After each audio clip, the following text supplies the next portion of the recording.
We would be honored if you would join us.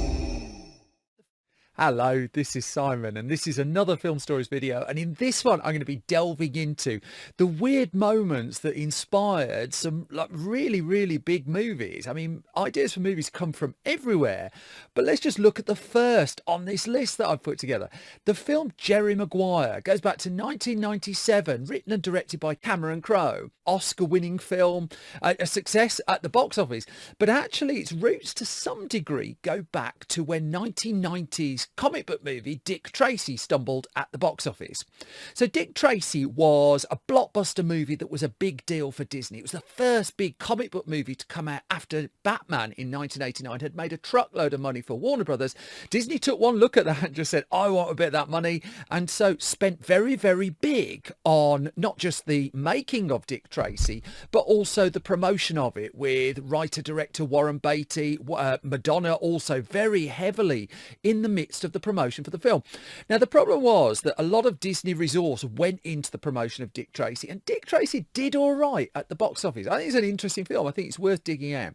But in the aftermath of it not quite doing the level of business that Disney wanted, and certainly not Batman kind of numbers, its then head of movies, a guy called Jeffrey Katzenberg, decided to write a memo.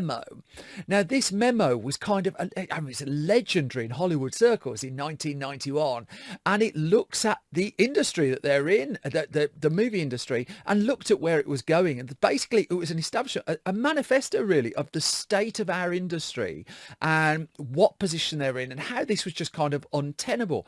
Now, Katzenberg was widely ridiculed for this, but I mean, a lot of what he wrote came true from that memo. That he foresaw a period where studios were being consumed by fewer and fewer films and just putting their resources into less and less and making bigger and bigger and bigger and pricier bets.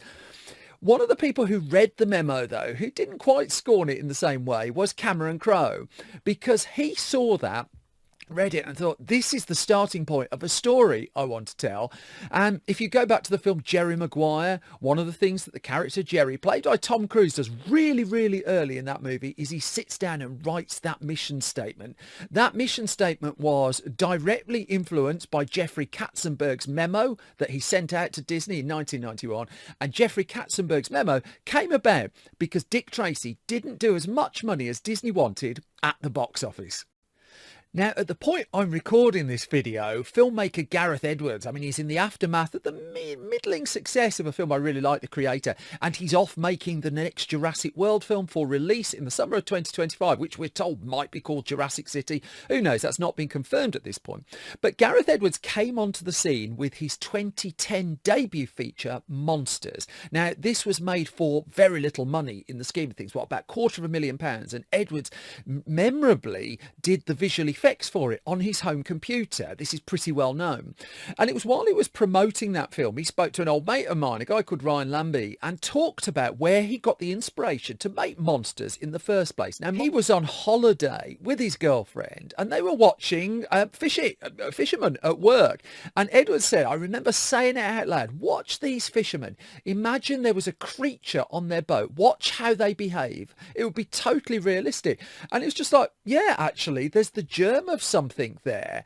And from that point, Edwards developed the idea that would become his directorial feature debut, Monsters. And off the back of Monsters, he would land 2014's Godzilla film. Then he would get to 2016's Rogue One. And as I've just said, The Creator would follow. And he's in the midst of Jurassic World, all from a holiday and watching some people do some fishing. Now, it was a movie that directly led to RoboCop happening in 1987, or more to the point, it was a movie poster, because it was while walking past a poster for Ridley Scott's all-time classic Blade Runner that Edwin Neumeier got the seed of the idea that would lead to the original RoboCop film, because he didn't recognise the poster, he didn't know much about it, and he was told it's about a cop hunting robots. Now, Neumeier at that point put two words together, robot and cop. And he started working on a first draft of the film that came together, about 1981, so 6 years ahead of the release of what would become RoboCop. The turning point there was 3 years later, he brought Michael Miner on board, and between the two of them, I mean, Miner was working on a separate project called Supercop. They put them both together. This idea of Miner's idea was a cop who was really heavily injured in the line of duty and who was rebuilt as a robotic police officer. And voila, you get to 1987's RoboCop by merging those two together. Would it have happened if Edwin Neumeier hadn't walked past a poster for Blade Runner and not necessarily known what it was? Well, quite feasibly not. It was an Oscar acceptance speech, meanwhile, that led to Frank Oz's comedy In and Out, starring Kevin Kline, coming to the screen. This was a #1 hit movie comedy as well. It's pretty much forgotten about now, with the exception of how it came about in the first place. Because it was the story, really, of a teacher who was thrust into the limelight as a result of Tom Hanks's famous acceptance speech, his first Best Actor Oscar acceptance speech for the film Philadelphia. And in Philadelphia, in his speech for Philadelphia, he basically thanked one of his former teachers, and effectively was said at the time, it was heavily reported at the time, that he outed one of his former teachers, that the colleagues reportedly didn't know that this teacher who Hanks had outed in the speech was gay. And so there was some furore about it. Now, it's a case of truth is probably a little bit better than fiction, that the actual ins and outs of that, no pun intended, was slightly less clear cut and slightly less cold, really, I think. But it was Paul Rudnick who, off the back of it, came up with the script for In and Out, this story of an actor who wins a prize and basically outs his teacher. And so this all dates back to effectively 1994's Philadelphia and the 1995 Oscars. And the teacher in question that Hanks played tribute to, Rawley Farnsworth, as well as his classmate John Gilkison, he declared them two of the finest gay Americans, two wonderful men that I had the good fortune to be associated with. And as he uttered those words, the path to a hit Hollywood comedy started to be paved. Next up, we're going to the brilliant 1990s British film Brassed Off, directed by Mark Herman, who also wrote the script. If you've not seen Brassed Off, it is a delightful film. And the origins of Brassed Off go to a queue. A traffic jam, a big queue on the motorway. And so Herman, he was following the commercial and critical disappointment of the film Blame It on the Bellboy, starring Dudley Moore, which came out at the start of the 1990s. And he was struggling a little bit to get another project off the ground at this point. And so he took some advice of his agent. His agent said, write something you really, really care about. That if you're going to get something made, do one that's absolutely from the heart. And so he took that advice. And so he found himself on the A1. If you're not familiar with the A1, anyone not in the UK, let's just say sometimes it moves, sometimes it doesn't. And if you've sat on the A1 expecting to get from A to B in a certain amount of time, good luck with that. So he was heading to the north of England, and he was near Doncaster. Was stuck in this traffic jam. So he decided to cut across and move on to the M1 instead. And in the process, he went through the town of Grimethorpe. Now, Grimethorpe was a town that Mark Herman was familiar with, because before he was writing and directing films, he used to sell bacon, and he would go round small towns. Grimethorpe was part of his patch, but he'd not been back there for a while. And as he drove through, what he witnessed firsthand was the impact of the 1980s miners' strike in the UK. This was a strike between the Conservative government at the time and the mining union that basically became a war of attrition to a degree. As a result, a lot of mining communities were all but decimated, really. And what Herman saw was, as he told me once, seeing these shops I used to visit all boarded up, seeing these places like ghost towns, seeing that it was now easier to buy drugs than bacon, made me want to basically write something about it. And it was at that moment that Brassed Off was born. Let's go to the 1993 thriller In the Line of Fire. Really terrific film, directed by the late Wolfgang Petersen, starring Clint Eastwood. The year he made Unforgiven as well. What a double bill of movies that was for Eastwood. A box office hit and a Best Picture Oscar as well.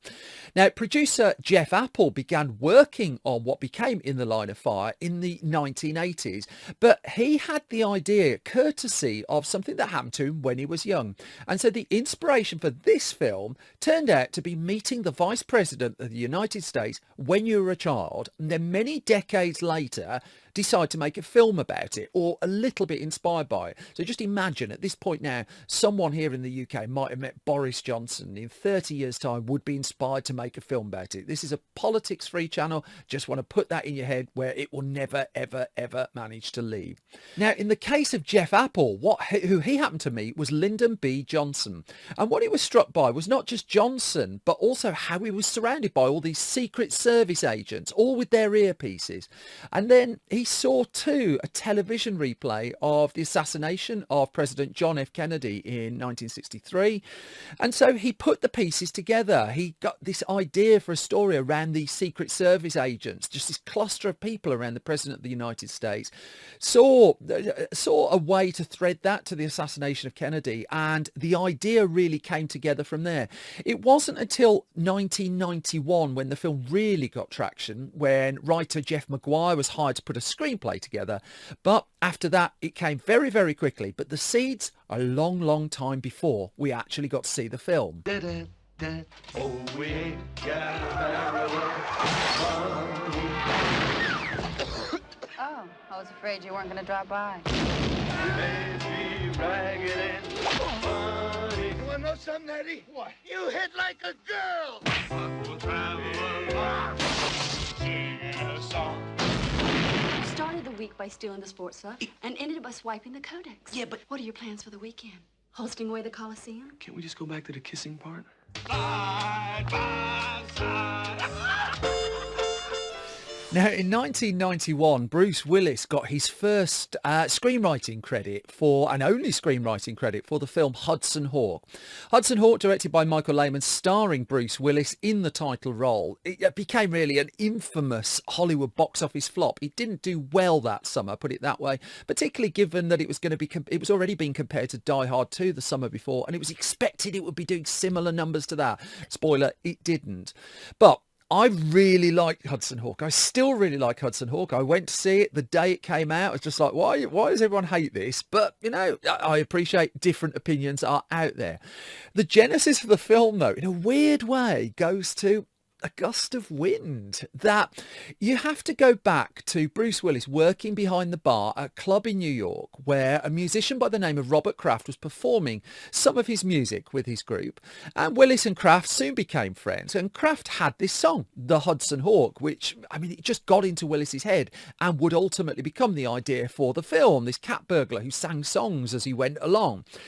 But where did Kraft get the idea? Glad you asked. He was reading in basically the local paper the story of a strong wind that came in off Lake Michigan that had the nickname of the Hawk. That's where it came from. And one day, Kraft was walking past the Hudson River in New York, and a similar bracing wind caught him, and he put the two things together. He figured, well, that's the Hudson Hawk. And he put the title, he got the title together from that, wrote the song, and Willis, also enamoured with the title, would co-write the song with him. And the story of the world's greatest cat burglar who happens to sing show tunes, well, basically not even show tunes, are they? They're just classic crooner songs as they walk along. Well, it was born at that moment. Life doesn't get much better than this. Two more then. Let's go to the original Mad Max from George Miller. And before he came into the world of movie making, before he was writing and directing his own films, George Miller worked as a doctor in Sydney in Australia. And even before he'd landed that job, he had seen his fair share of car accidents.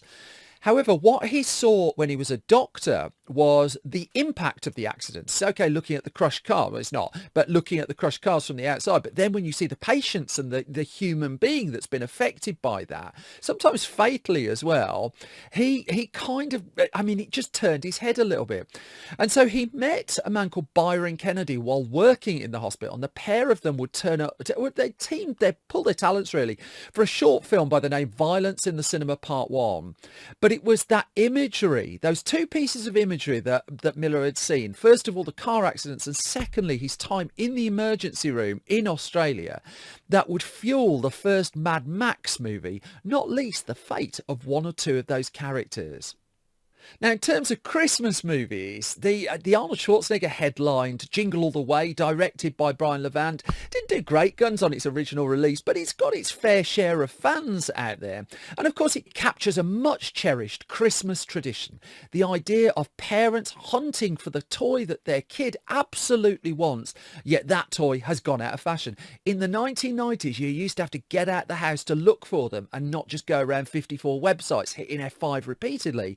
And that's what was captured by a man called Randy Kornfeld, because his in-laws basically were trying desperately to get hold of a Power Rangers toy for his son. Could they get one? Absolutely not. I mean, they looked all over the place for shops, and this germ of idea just sat in Randy Kornfeld's head, and it became the idea of basically a father, an action star as it turned out, at Christmas trying to find the must-have toy for his child. Jingle All the Way was conceived at that point. It was subsequently rewritten as well by Chris Columbus, and what do you know, he'd had trouble trying to get hold of a Buzz Lightyear toy for his child. And so you've basically got Power Rangers, Toy Story, and effectively big queues in shops to thank for Jingle All the Way.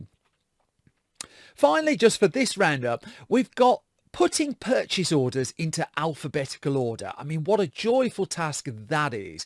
And so Mike Judge's wonderfully droll and dry comedy Office Space has its origins right there.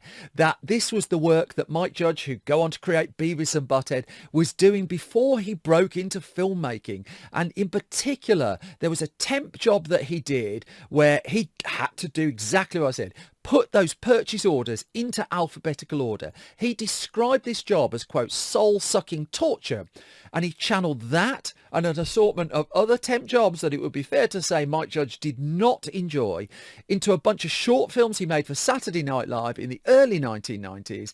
And then in those short films would then pave the way for him making a feature. That feature would be Office Space. And if you've never had the pleasure of Office Space, Gary Cole in particular, what a treat you're in for.